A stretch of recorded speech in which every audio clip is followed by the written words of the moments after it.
Another loss for the Jazz, but it's an important one. Vince Williams, it looks like he's injured pretty badly. Let's talk about this game and what's going on in the future. It's the Hoops Nerd Show.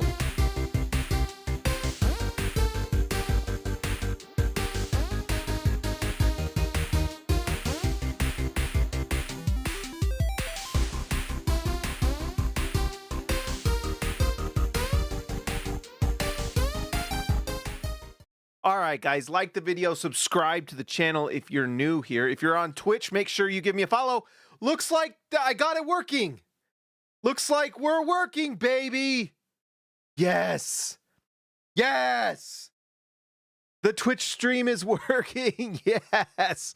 And if you're on the podcast, make sure you that you, I don't know, keep listening. And if you haven't already, give it a review. That would be great. All right, so the Utah Jazz lose to the Houston Rockets. It was not particularly close at any point, but that's the point of this. The news going into this one that Jusuf Nurkic was out for nose surgery, which explains the last injury report that just said nose, and I didn't know what that meant. Apparently, it was it was for sleep apnea. Apparently, a couple years ago, Nurkic had a broken nose from an injury, something that had bothered him in the past and had created some sleep apnea, needed nose surgery, and they did it. And as someone who has had nose surgery for a deviated septum, it's not fun. Let me just tell you that. If you've had that, it's not great. Not something you want to go play basketball with after it happens. Short story about my nose surgery is I had the deviated septum thing. I don't know do I want to show you my nose? You'll see that it's at a little bit of an angle. No, let's see. There. It's all backwards. At a little bit of an angle. When I was younger, it was this part of my nose. I'm not going to pick my nose, but this part of my nose was nearly sideways. So they had to re-break. Like a deviated septum, they break the inside of your nose, straighten it out, and then you have a better nose. Didn't really work that great for me, to be honest. I still can't breathe perfectly well out of my nose. But anyways, one thing I did not know is after 2 weeks, they said I could take the gauze. I had this gauze over my nose for 2 weeks, and I just stayed home and watched cartoons and ate cereal. But when I went back to the doctor, I did not know I had these 3-inch plastic plates inside my nose that went straight into my head. I did not know that your nose could hold and contain those things. They pulled them out, and it was I didn't even know they were in there. And they pulled them out. It was oh my gosh, that thing, it was terrible. So hopefully you're not eating right now. For those who listen the next day, if you're eating something, I apologize. But anyways, so Jusuf Nurkic is out. The other injury news, because of a kind of a cheap shot by Tari Eason on Vince Williams, Vince Williams had a really bad leg injury. And if you go on Twitter, you can see it. It was bad. His knee went sideways, and they had to carry him off. I mean, he could not put any weight on it at all. And according to Will Hardy, the outlook is not good. They do not expect good things, and it's expected that he has some sort of torn ACL, some sort of severe knee injury. So that really, really sucks. Everyone say a prayer for Vince Williams to get a quick recovery. Hopefully it's not that bad. If they, hopefully that MRI reveals it wasn't too bad, but it looked bad. It wasn't as bad as the Taylor Hendricks injury, but that knee definitely went in a direction that knees don't normally go. So not good. Also, a basketball game was played today, and it was not particularly competitive. You could tell the Rockets came into this one really trying to send a message. Utah had some moments tonight where things looked pretty good. Although, I'll be honest, I was trying to watch it on the Peacock stream, and the dumb Pistons Spurs game just would not end. And it was a 10-point game, and they kept fouling, and it was end this stupid game. So we missed some of the first quarter. But anyways, biggest sign of life for the Utah Jazz was Lauri Markkanen. Although he went 1 for 10 from 3, and still managed to score 29 points, but on 23 shots. The 3-point shot was just not falling, and I wonder if there is like some truth to the sickness thing. My guess is because the Jazz now have 2 extremely important games coming up against the New Orleans Pelicans. I would not be surprised if Lauri Markkanen just does not play the next 2 games. In fact, I don't think he should at all. I think this is an opportunity for Ace Bailey to get some extended run and to lose 2 games to the New Orleans Pelicans, because when you go to Tankathon here, you can see after tonight's loss, Utah is at 18-40. I don't know what this green around their losses, but maybe those are the new losses today. I don't know. But anyways, Utah is lost 3 in a row now, 3-7 in their last 10. They have now lost Vince Williams. They've lost Yusuf Nurkic, obviously Jaren Jackson Jr., and we'll see with Keontae George when he comes back. My guess is he's not going to be coming back in the next 2 games. Might as well just shut him down for the season, to be honest, because what's working for the Jazz right now is what's good they're doing is working, and they do have a real opportunity, one for sure, to jump to the 5 spot. And if they can get to this 4 spot, if they could somehow pass up like Washington or Brooklyn or one of these teams, it's really like Washington. Can they pass up Washington, who is 4-6 in their last 10? If Utah can do that, then they are in great shape. Utah or Washington. In fact, I kind of want to go to Washington Wizards' schedule. I know they play the Jazz once. If the Jazz lose that game, that is just massive. Let's see. So Washington, who just played the Hornets, lost to the Hornets. They got the Hawks again. Wouldn't be surprised if they win one of those. Even with resting guys, the Hawks are terrible. Although, you never know. I don't know. Raptors, Rockets, and then, let's see. Jazz on March 5th. Massive game. Wizards, Pelicans, possible. They're going to tank like crazy. I mean, they're going to just tank the rest of the season, but they've got some games that they could potentially. Look at this. Utah plays the Wizards twice. They have to lose one of these. They have to. 5:30. Jazz probably lose that one. Wizards, Lakers. Wizards, Nets. That's an interesting one. Bulls have lost 9 in a row. That's what's funny. They're probably winning one of these. Interesting. What if the Heat and Cavaliers rest? I don't know. There's a real opportunity to pass up this Wizards team. Utah, I mean, that's why I was so frustrated earlier in the season. Each of those wins, like especially like that Boston win. Remember the Boston win when they should have called a foul on us on Jaylen Brown, and we ended up winning the game in the last second. Although that was the one that made me think that Boston's overrated, to be honest. That is true, Steve Areno. Kings winning and Mavs winning are all good. I think Utah for sure I think their ceiling is the 5 spot. They're going to pass New Orleans. New Orleans is definitely going to be in this range. And I wouldn't be surprised if New Orleans passes up like Dallas, Memphis, and Chicago by the end of the season. Because look at this. 9 lost 2. Dallas did win. Like Steve Areno says, that is great news for Utah. Puts just some space between them, which Utah needs. And Utah just has to get into this, like, can they get to the 4 spot? That makes it impossible to lose the pick. And then every game, I mean, the Clippers are just, they've lost 2 in a row, but the Clippers are pretty interesting. I don't know if Kawhi is injured, if something happened with him. I don't know. I just wish the worst for the Oklahoma City Thunder. I don't want anything good to happen to them ever again. So I am rooting for the Clippers to just keep winning. Atlanta also to, I guess, I don't know. I don't think Atlanta's jumping. Neither are the Clippers, but, more crazy things have happened, I guess. I wonder if the Clippers can pass Golden State. We'll see. Pretty interesting. As far as the Jazz, it was not particularly competitive tonight, guys. It was pretty rough. You really realize how well Keontae George was playing and how important he is for next season. And in a game like this, it's a good reminder that Utah definitely needs to keep this pick and get someone nice. The good news is that Utah has a chance to really get some nice prospects in the door. Like if you go watch Michael Brown, who plays for Louisville, Utah's had some good luck picking 2 guards from Louisville, by the way. Michael Brown is awesome. 6'5", maybe 6'6", athletic, has absolute unlimited range from 3, and has lots of playmaking upside. He looks like just a really good player, a really nice 2 guard to play next to Keontae George. If not in top 4, I like Illinois shooting guard Keaton Wagler. A lot of people are liking him.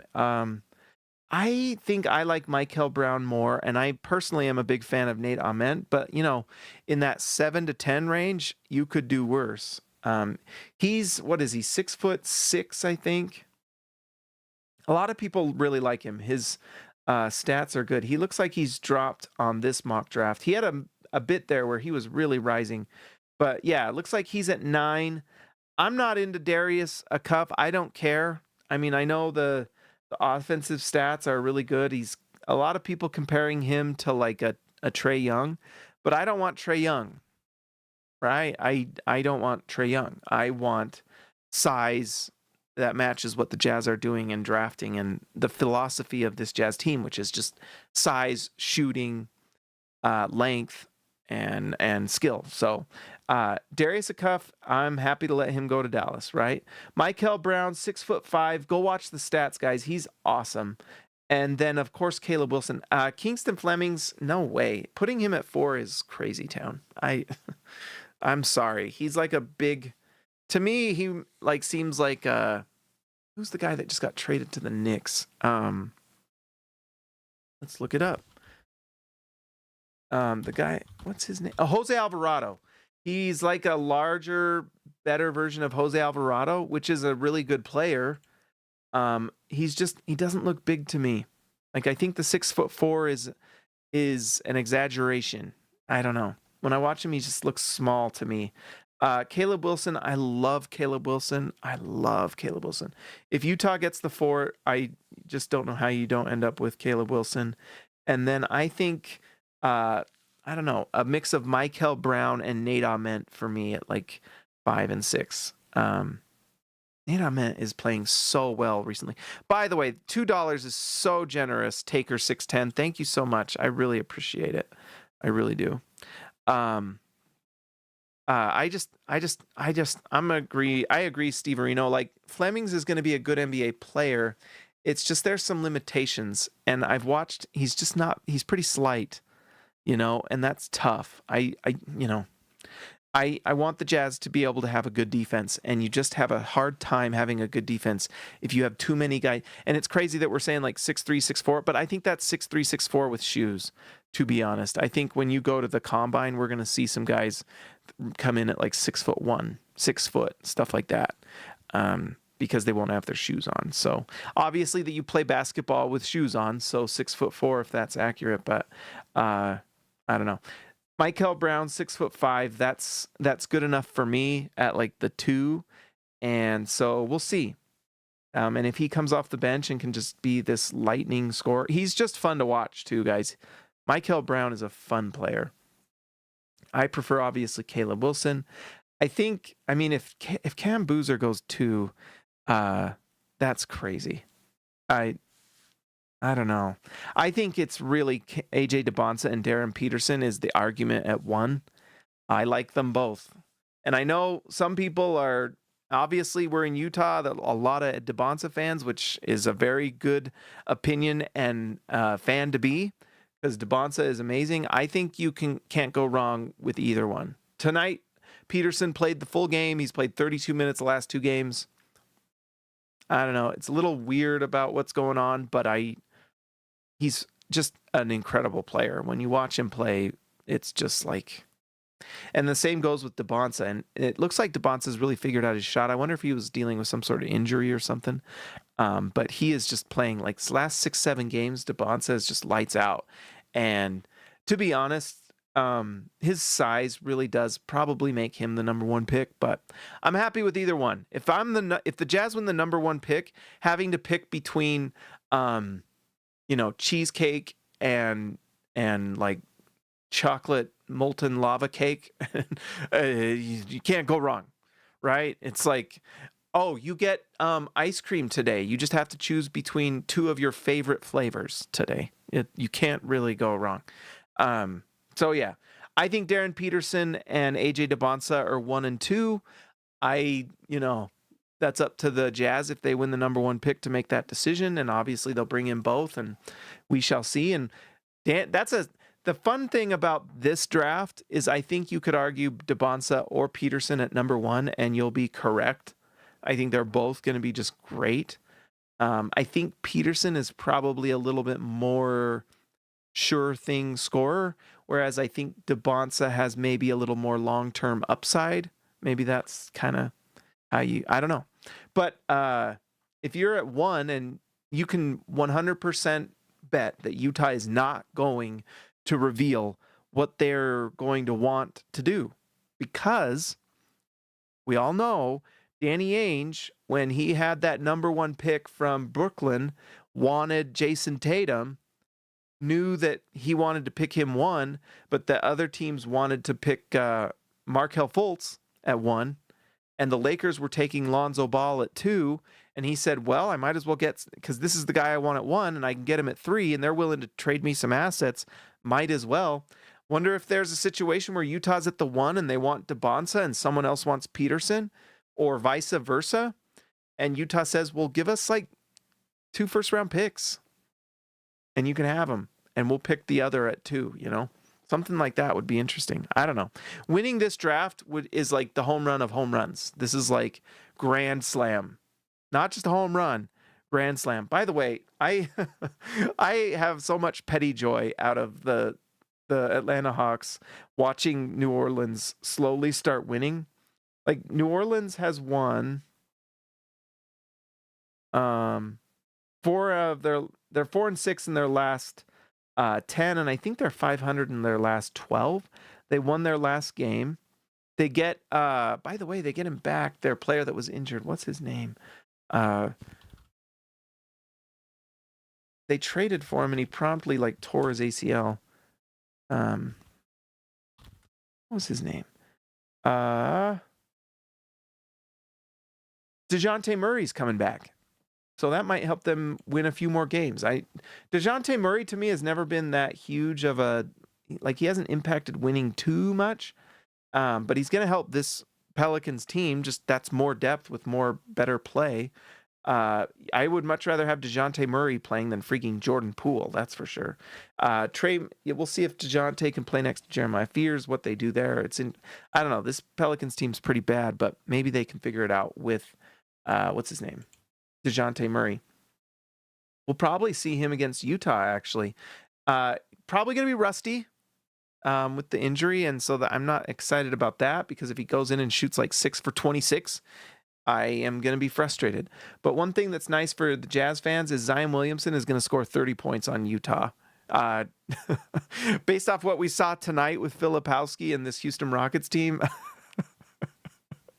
the things that are going to happen with Zion Williamson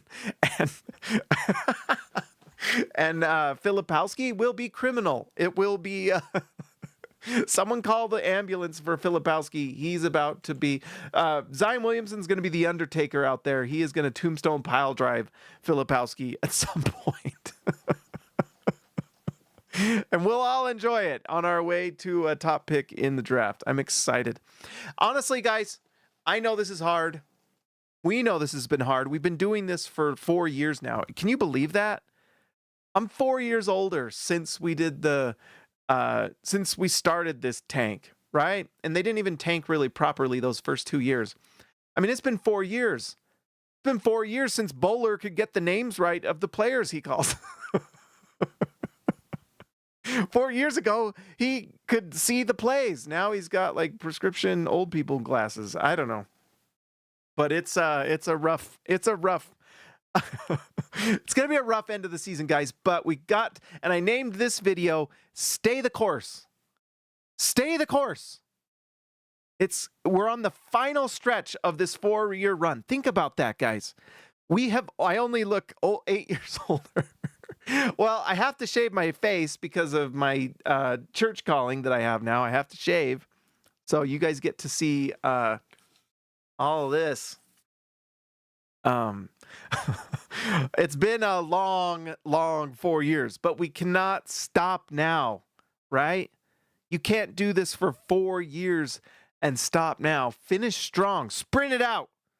Sprint it out, Jazz. Sprint it out. It is time. Let's see. So Lauri Markkanen was the best player on the floor for the Jazz, not in the game, but we already mentioned it. 1 for 10 from 3, 29 points. I wonder if he is feeling under the weather. I certainly imagine he is. Probably dealing with a bout of the gout or something. Schizophrenia, insanity, something. Something's going to befall Lauri Markkanen tonight. It's going to enter his room. Perhaps the ghost of I don't know. Perhaps the ghost of Quinn Snyder's past will enter the room and inflict him with some sort of sickness or malady, and he will not be able to play against the New Orleans Pelicans these next 2 games. By the way, go Pelicans. Shout out to them. Cody Williams played 14 minutes in this one. I wonder if I didn't get to see a lot of that early first half. He did not play particularly well. Kind of zeros across the board. Who knows? This Houston Rockets team, you do got to give them credit. They played great defense today. It was the best defense they've played against Utah this season. I think they've played them twice before.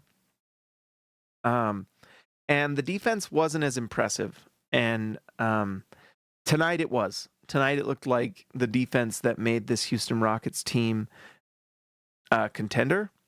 And maybe that's back for them. By the way, if you're a Houston Rockets fan, maybe this is the game that turns it around. It seems like this Jazz team is the team that always sets other teams onto their winning journey. It starts with us. The journey to 1,000 wins starts with decimating the Utah Jazz. But Cody Williams looked like he really struggled against a very physical, very high-level Houston Rockets defense. Tari Eason played, which we know what he can do. Obviously, he injured Vince Williams, which sucks. But when you look at this team with Jabari Smith, Tari Eason, Amen Thompson, that's a tough defense. And Cody Williams struggled. Reminder that, yes, Utah definitely could really use some luck come lottery night to really bolster this roster. Not much else to say with Lauri Markkanen. I mean, he looked good in a lot of different situations. He had hit some nice shots, but the 3 just was not falling. We're going to be watching. One thing that I do think with Lauri Markkanen is next year, things change when you're going for contention, and we get a lot more critical. I'm not going to be critical of Markkanen tonight. 1 for 10. Maybe it's rust. He's the focal point of the defense. All of that. Next year, not a lot of excuses. And so we'll be paying very close attention to this stuff next year. I do not like to see 1 for 10 from 3, but it's probably because of the defense and the focal point. Filipowski, he's so bad. Okay, I have not ever really been a Filipowski fan, and tonight just kind of showed he's just so bad defensively. And he's been making some bad decisions is an understatement when it comes to the passing. Tonight, Filipowski had 6 turnovers. It was so bad.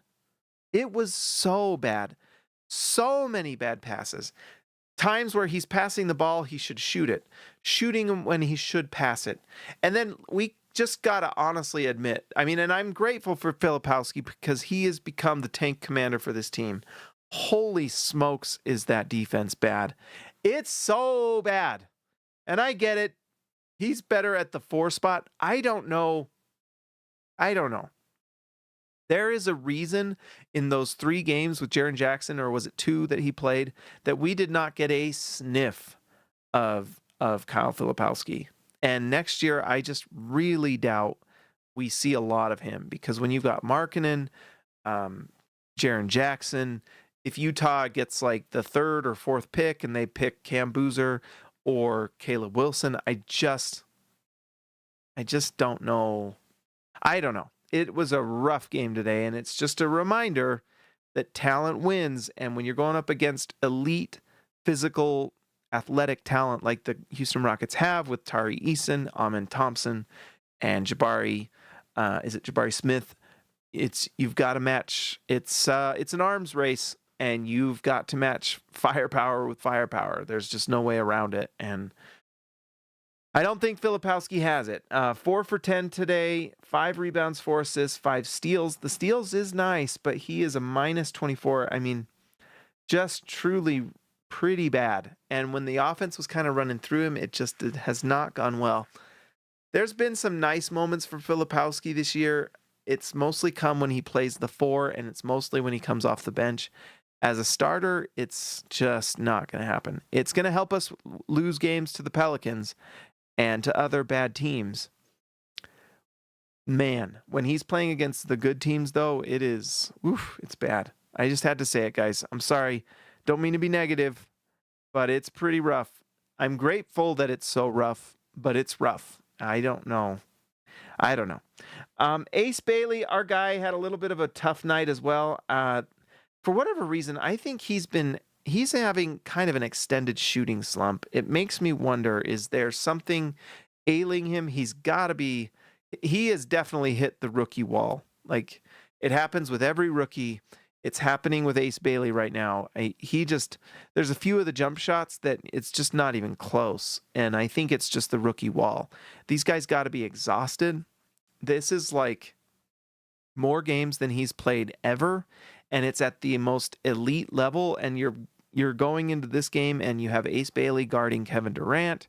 It's like whatever game this is, like 58 or whatever, we're getting near the end of the season. It's just got to be brutal.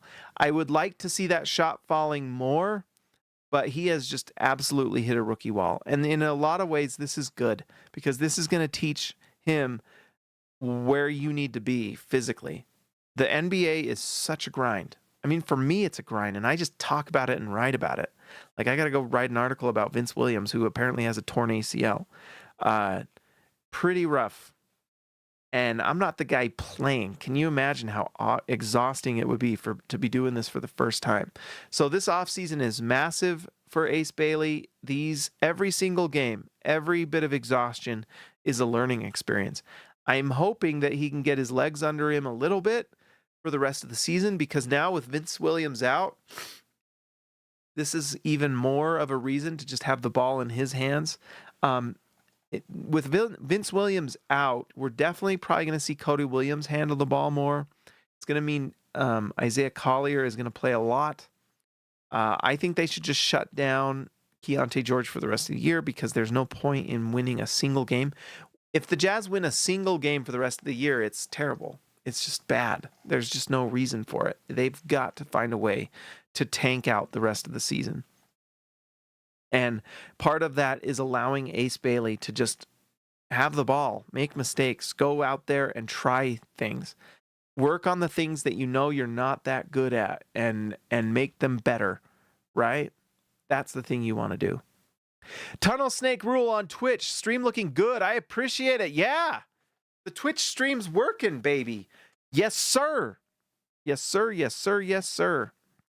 And we're at 34 followers. We're getting to 40. Guys, if we can get monetized on Twitch, are you serial? And guess what? Also, if you are on the podcast, please actually go give a review. I think it helps get me more, like they put it on more people's suggestion feed. I would really like that. I love you, Malik. Ace Bailey is a bust. No, he is not. At worst, it's too early to say. I think Ace Bailey is going to be really good. We'll see. The question is how good. But anyways, yeah, I'd like to see the ball in his hands more. I'd like to see Ace Bailey get to the free throw line at least once per game. That's going to help his game out more. Tonight was a bad night. It just was. No way around it.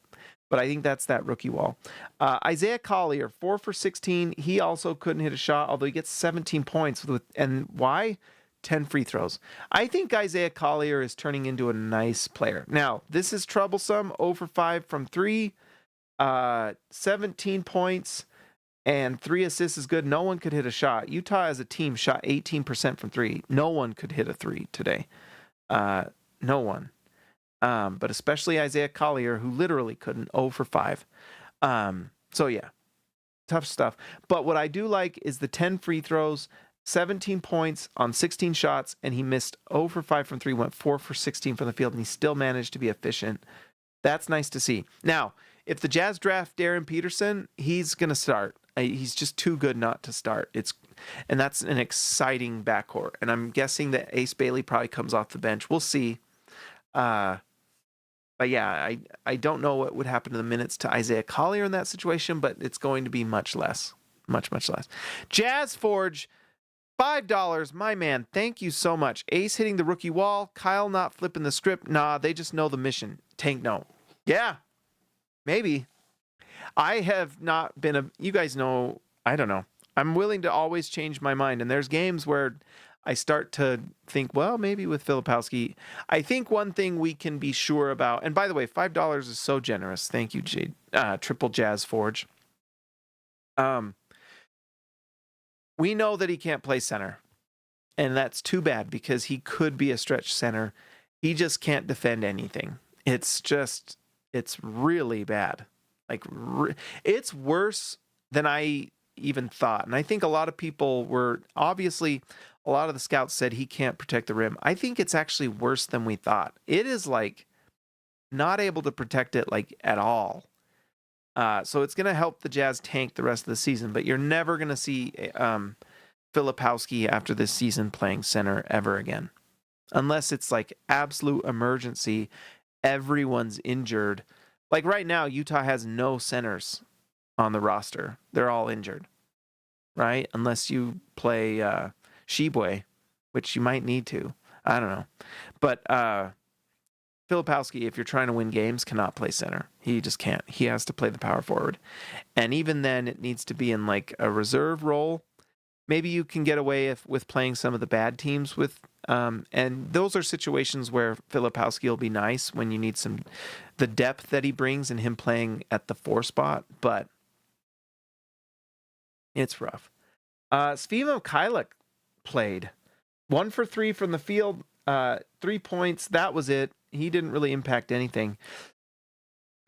He hasn't been playing much, and I think it's part of the tank, really, but yeah, so just 10 minutes for him, and then 7 minutes for Vince Williams, who went out with an injury. That sucks. Honestly, I liked watching Vince Williams. He's so long, and he brings good defense, and so that really actually, I mean, I don't know how long it's going to be. It's going to be at least, I mean, how long is an ACL recovery? At least 8 months. And so, what's 8 months from now? Right now it's February. I mean, if he comes back, see, 1, 2, 3, 4, 5, 6, 7, 8.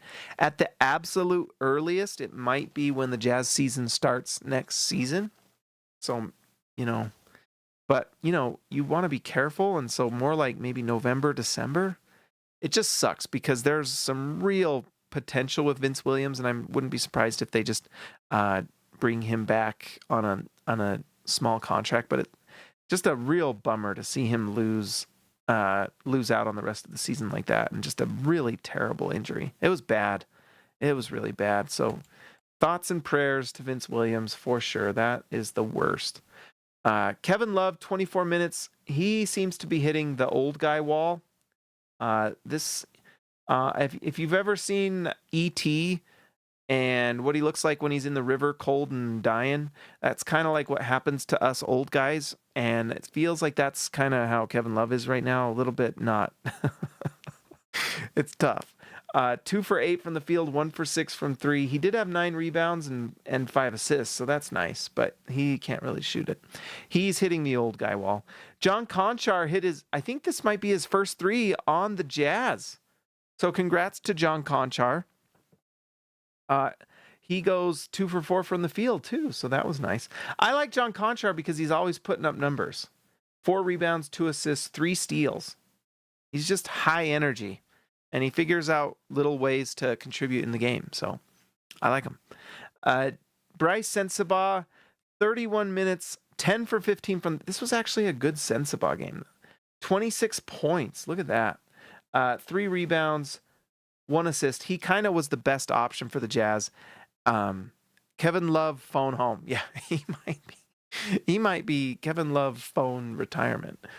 10 for 15 from the field, 4 for 8 from 3, 26 points. Nice shooting day for Sensabaugh, and he was just a -2 on plus-minus, so also good to see.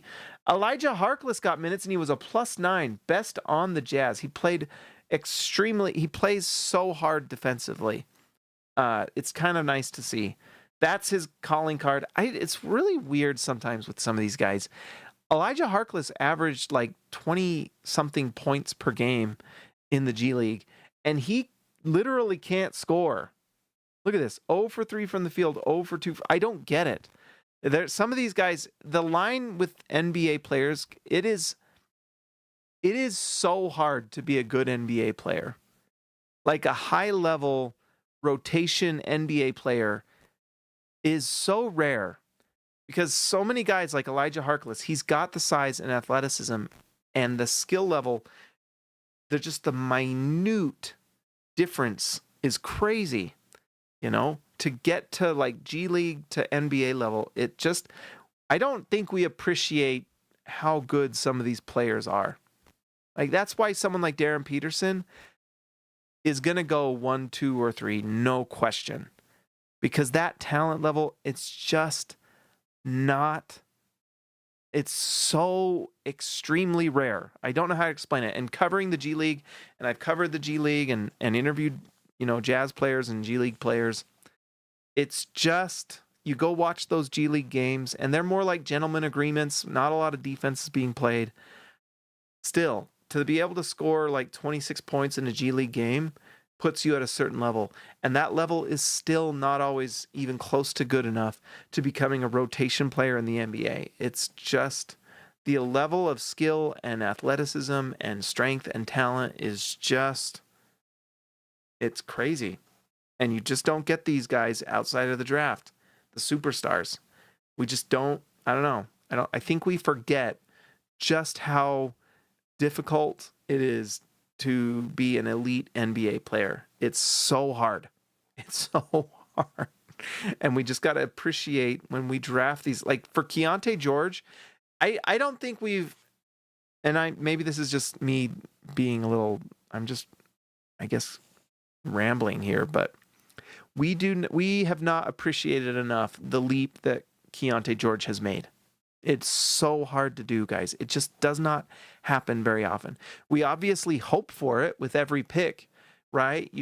You draft someone like Dante Exum and you just say, well, if he can just learn to do this and that, then he'd be elite. Well, it doesn't really always happen, right? Like there's so many players that they say, oh, if you just teach them to shoot, or if they can just learn to do this or that, it just doesn't happen very often. And so for Keontae George to do what he did this year, where he jumped like 6 or 7 percentage points in his field goal percentage, is bonkers. That just does not happen very often at all. That is like so rare. And so it's really exciting that happened with Key. Lauri Markkanen, I have no doubt when he's playing with Jaren Jackson Jr., will find his shot more. Although that's something we're going to have to watch next year because, my gosh, can you freaking find some consistency with the three-point shot? Drives me crazy. This is 2 years now of, like, the three-point shot being too volatile. And then Jaren Jackson Jr., just the size and athleticism is so elite. It's so elite. And so, Utah's going to be great next year. We got to appreciate that talent. The talent is the difference. It always is. It always is. And if you're worried about culture, forget it. Forget it. That culture stuff is stupid because you draft AJ DeBonsa and you put him on this Jazz team, guess what? The culture is going to be just fine. I actually think that is an edge to DeBonsa is I think his ability I think he has more of a leadership ability, than if there's anything, I'm not too worried about Darren Peterson. I think he's going to be fine, and I think he'll play, and I think he'll be an all-star at minimum, like at minimum. And who knows? I could be wrong. I think one thing from this stuff that I'm not too worried about, but the thing I do think you can take from all this weird stuff is he might not be like the leader. You know, it's pretty nice when your superstar guy is also a leader. Like a good example of someone that is kind of the best mix of everything is Anthony Edwards in Minnesota. He's just elite player, top 5 caliber guy, also the leader of that team, right? Hyper competitive. He's going to go out and try to kill everyone. And I think DeBonce's got that same type of mentality, which I think maybe if you're number one, maybe that's why you do just say, we won the number 1 pick. AJ DeBonce was at BYU. We want him in Utah forever. He will become the governor of Utah. He's going to be so popular. He might as well just be the governor too. And it's like a fairy tale ending. I think probably have to pick DeBonce, right? Right? That's the most fun thing. I think if you're number 1, you probably pick DeBonce for safety. But then I think the team that's at number 2 gets Darren Peterson and probably is ecstatic because he's like number 1 caliber guy. And then whoever's at 3 gets Cam Boozer, and you're like, oh, we got a number 1 caliber guy too? Awesome. It's just a crazy draft, guys. It is a crazy draft. I do think, and we're kind of going long tonight, I guess. Let's say Jazz get the 3, and they do feel like Cam Boozer is that guy. I think Cam Boozer is going to be good. I think the question is how good. I'm a little worried because I'm a little scared to be too pro Cam Boozer at 3 because I remember when Luka Doncic was coming into the draft, and by the way, I said you should pick Luka Doncic number 1. That's what I said. But I did not think he would be as good as he is because I felt like the athleticism wasn't there. I didn't foresee his ability to use his physicality like he does. It's just elite. I wonder if Cam Boozer is a little like, I wonder if obviously very different play styles, like completely different. Luka Doncic is more of a guard. He's like a guard, I guess a point forward. And Cam Boozer is going to be kind of a hub forward, power forward. I don't know how to really describe it. Like not quite a point forward, but you can run offense through him because he's a great passer. He can shoot the 3. He can drive. He can pass. He's not going to really, and I guess he could run a pick and roll, so maybe he can be like a point forward, but he's more of like a hub forward is what I would call him, like a power forward hub that you can run things through from the top of the 3-point line.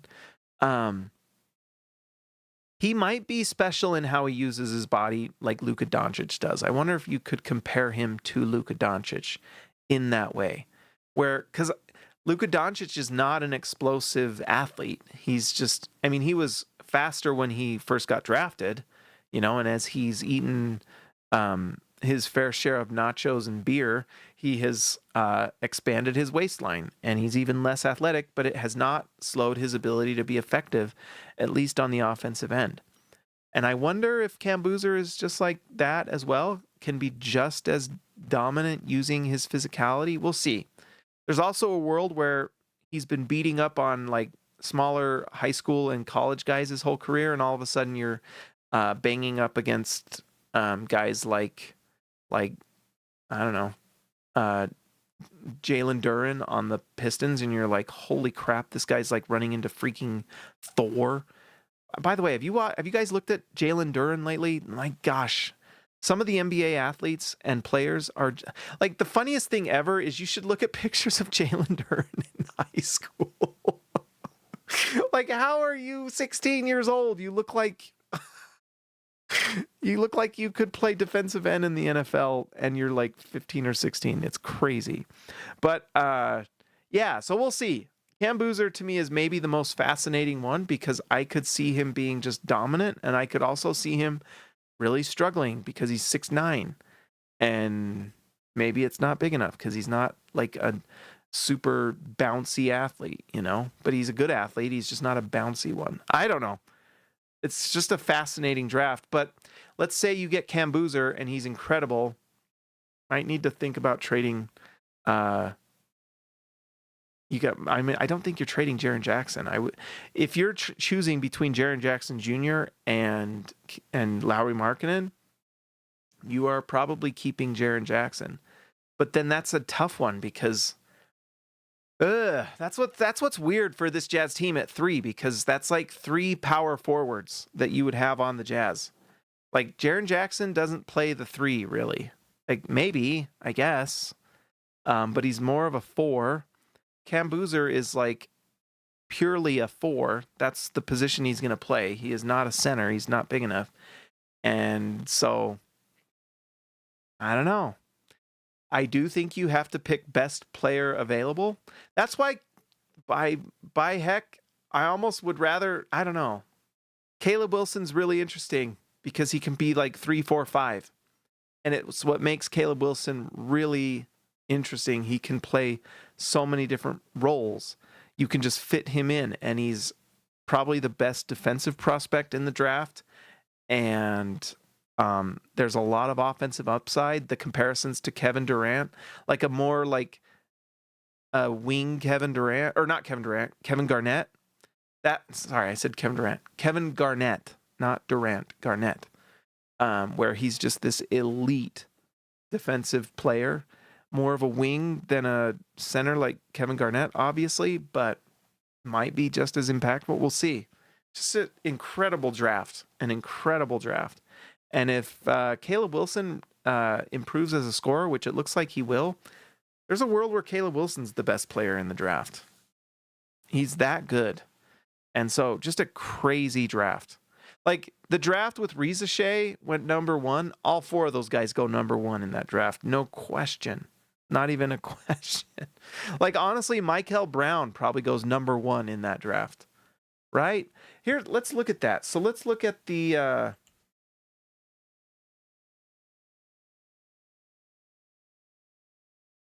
draft class 2024 picks. So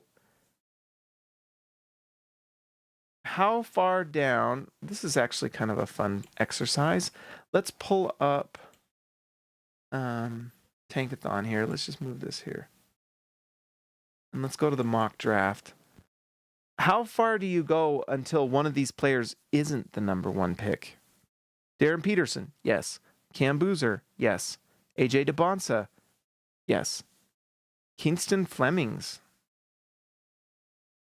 I think I'd rather have Alex Sarr than Kingston Flemings, but I wouldn't put Kingston Flemings at 4. This is incorrect. Caleb Wilson should be 4. If anyone's picking Kingston Flemings over Caleb Wilson, and maybe I look bad in the future, but I think you should be fired. If the Jazz pick Kingston Flemings at 4 and Caleb Wilson's on the board, I'm going to lose my mind. I will absolutely lose it. I don't even want to think about that. I'm getting mad about a hypothetical that won't happen. But if that did happen, oh, got so mad I got the hiccups. Michael Brown probably goes number 1. I think Nate Ament would go number 1. This is a crazy draft, guys. I think for me, here's my order. I think for pure safety, for sure thing, I'm picking DeBonsa 1, Peterson 2, Cam Boozer 3, Caleb Wilson 4. Nate Ament 5, Michael Brown 6. That's where I go. I tell you what, we're sleeping on LeBaron Phelan a little bit, by the way. Like, I don't know why he's not getting more love than like freaking Darius Acuff, whatever. Like Phelan's averaging 25, and he's a better defender. And Acuff's really good, but he's Trae Young. I don't know. I'm probably going on. We probably got to end this now. All right, so let's start the music here. Let's see. Let's pull this up. Okay. All right, guys. By the way, thank you for the donations. Super appreciated. Let's just check in on Twitch really quick here. Oh, we got a lot of comments here. No way, Jazz get number 1 pick. I love you, Malik.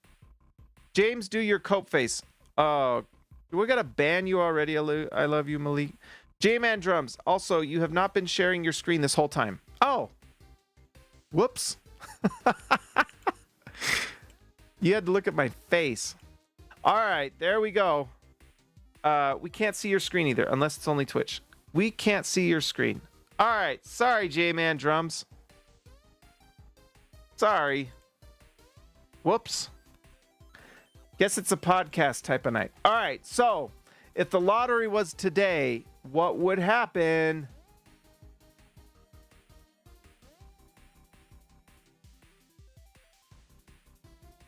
Where did the Jazz go?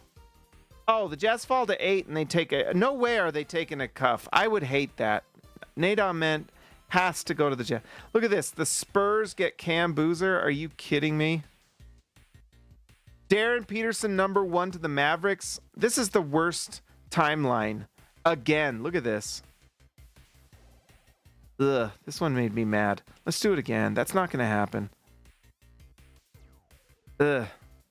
This one's a little better, but Utah still drops 2. By the way, Utah has to jump to 4. This is just a reminder. Utah has to jump. Has to. Has to, has to, has to. Oh, I'm going to be so disappointed if this happens. Ah, that scares me. I don't like that at all. That's ruining my night. All right, so let's give a shout out to the All-Stars. I got to refresh this, by the way, just real quick. In case we got someone new.